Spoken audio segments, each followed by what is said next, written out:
मित्रों, महाभारत के सबसे प्रभावशाली किरदारों में से एक कर्ण का जीवन संघर्ष, वीरता और दानवीरता का सबसे बड़ा उदाहरण है। कौरवों के पक्ष में कर्ण ही एक ऐसा वीर पुरुष था जिसको हराने के लिए स्वयं श्री कृष्ण को लीला रचनी पड़ी थी।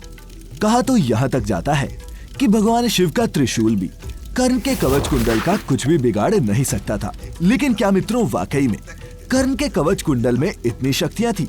और अगर थी तो इनका कारण क्या था? आइए जानते हैं आज की इस वीडियो के माध्यम से। नमस्कार और स्वागत है आपका द डिवाइन टेल्स पर एक बार फिर। वैसे तो कर्ण के पास कई रहस्यमयी और शक्तिशाली अस्त्र शस्त्र थे, जिनमें मुख्य रूप से पशुपास्त्र, नारायण अस्त्र, ब्रह्मास्त्र और परशुराम जी द्वारा दिया गया विजय धनुष भी शामिल था। लेकिन कवच कुंडल की चर्चा सबसे ज्यादा देखने और सुनने को मिलती है। बेहद ही ताकतवर ये शस्त्र कर्ण को जन्म से ही प्राप्त था।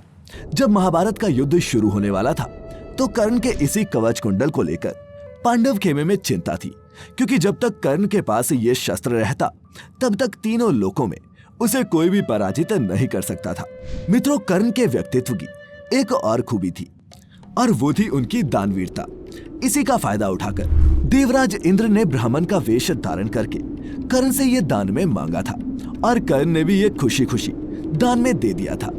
इस कवच कुंडल की शक्तियों के पीछे भी एक कथा है, जिसका उल्लेख महाभारत के आदि पर्व में हमें देखने को मिलता है। असल में जब एक दिन कुंती को दुर्वासा ऋषि द्वारा दिए गए वरदान की सत्यता को परखने की सूझी तो उन्होंने आसमान में सूर्य देवता को देखकर उनका स्मरण किया। कुछ ही क्षणों में सूर्यदेव प्रकट हुए और कुंती से कहा, तुमने मुझे याद क्यों किया?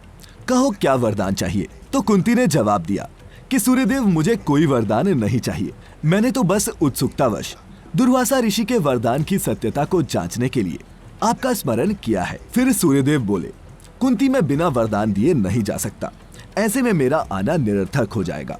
और वैसे भी जब तुम मेरा स्मरण कर रही थी तो तुम्हारे मन के भीतर एक तेज पुत्र की लालसा थी, इसीलिए मैं तुम्हें एक पुत्र का वरदान देता हूँ। तब कुंती बोली कि ठीक है, परंतु मेरा ये पुत्र कोई साधारण मनुष्य नहीं होना चाहिए, इसमें असीम शक्तियां होनी चाहिए, जैसी शक्तियां लेकर आज तक कोई भी न जन्मा हो। तब भगवान सूर्य ने अपनी माता अदिति द्वारा दिए गए कवच कुंडल को होने वाले पुत्र में प्रवेश करवा दिया था और इस प्रकार कर्ण का जन्म इस कवच कुंडल के साथ ही हुआ था। इस कवच कुंडल को कोई भी भेद नहीं सकता था, क्योंकि इसमें अमृत था। महाभारत के रंग पर्व के अनुसार जब शिक्षा प्राप्त करने के बाद कौरव और पांडव वापस लौटे तब शक्ति प्रदर्शन की एक महाप्रतियोगिता का आयोजन किया गया, जिसमें कौरव और पांडव दोनों ही पक्ष के लोग रंग महल में उपस्थित हुए। इसी प्रतियोगिता में अर्जुन और कर्ण का भी आमना सामना हुआ।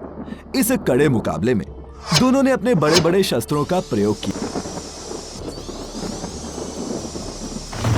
और फिर एक ऐसा समय आया जब अर्जुन पर कर्ण भारी पड़ने लगा। तब अर्जुन ने दिव्यास्त्र चला दिया, लेकिन कर्ण के अंदर समाहित उस कवच कुंडल ने उसको निष्प्रभावी कर दिया। उस दिन के बाद ही कर्ण को यह पता चला कि उसके अंदर कवच कुंडल है जो अभेद्य है। कवच कुंडल की ताकत देखकर वहां मौजूद सभी लोग अचंभित रह गए थे, क्योंकि दिव्यास्त्र का वार कभी खाली नहीं जाता। उस दिन पांडवों को ये बात अच्छे तरीके से पता चल गई कि कर्ण के पास जब तक ये कवच कुंडल है तब तक कौरवों को हराना असंभव है। जिसके बाद श्री कृष्ण ने एक बड़ी योजना बनाई और कर्ण को कवच कुंडल इंद्र देवता को दान देना पड़ा। वहीं मित्रों, शिवजी का त्रिशूल भी दैनिक, दैविक और बौद्धिक तीनों प्रकार के कष्टों का विनाश कर सकता है। उसके 3 शूल सृष्टि के जन्म, सुरक्षा और लयभूत होने का प्रतिनिधित्व करते हैं। शिवजी के त्रिशूल में शैव सिद्धांत के पशुपति, पशु एवं पाश का समावेश है। माना जाता है कि ये त्रिशूल महाकालेश्वर के तीनों कालों, वर्तमान, भूत और भविष्य का भी प्रतीक है। परंतु मित्रों, आश्चर्य होगा आपको ये जानकर कि इतनी सारी शक्तियों से सुसज्जित होने के बाद भी ये त्रिशूल कर्ण के कवच कुंडल को मात नहीं दे सकता था। और ऐसा इसलिए क्योंकि समुद्र मंथन के वक्त जब राहु ने अमृत पी लिया था तो विष्णु भगवान ने उस पर सुदर्शन से वार किया था, लेकिन राहु के शरीर के जिस भाग में अमृत था उसको नुकसान नहीं हुआ और वो हमेशा हमेशा के लिए अमर हो गया। दोस्तों, उसी अमृत का कर्ण के कवच कुंडल से भी गहरा संबंध था। इसीलिए मित्रों, ये स्थापित किया जा सकता है कि शिव का त्रिशूल भी कर्ण के कवच कुंडल का कुछ भी बिगाड़ नहीं सकता था। परंतु आप इसके बारे में क्या सोचते हैं? नीचे कमेंट बॉक्स में हमारे साथ जरूर साझा करें। हम उम्मीद करते हैं कि आपको हमारी आज की ये वीडियो पसंद आई होगी। अगर आई हो तो इस वीडियो को अपने मित्रों और रिश्तेदारों के साथ भी शेयर करना ना भूलें। वीडियो को लाइक करें और ऐसी ही और भी आध्यात्मिक और धार्मिक वीडियोस के लिए सब्सक्राइब करें हमारा YouTube चैनल और लाइक करें हमारा Facebook page the divine tales Hindi. फिलहाल आज के लिए बस इतना ही। अब इजाजत दीजिए। आपका बहुत बहुत शुक्रिया।